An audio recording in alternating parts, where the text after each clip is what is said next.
नागेश पाटील आष्टीकर शपथ घेताना सुरुवातीला काही नावं त्यांनी घेतली, त्यावरनं आक्षेप घेतला गेला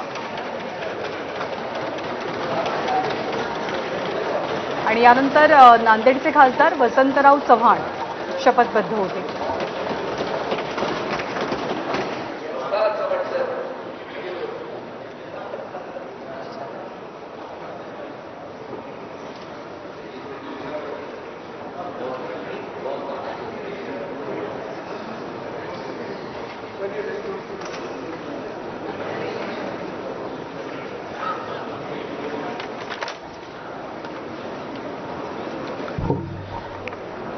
मी चव्हाण वसंत बळवंतराव लोकसभेचा सदस्य म्हणून निवडून आले असल्याने परमेश्वरास साक्षी ठेवून शपथ घेतो की मी विधी द्वारा स्थापित भारतीय संविधानाप्रती अन्य श्रद्धा व निष्ठा बाळगीन, भारतीय सार्वभौमत्वाचे आणि भारतीय एकात्मतेचे निर्धाराने रक्षण करीन आणि जे कर्तव्य आता मला प्राप्त होत आहे ते नेकीने पार पाडेन।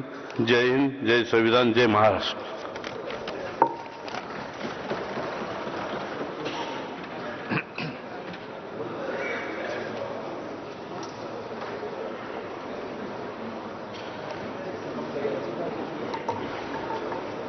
वसंत चव्हाण यांनी काँग्रेसमधनं नांदेडमधनं मोठा विजय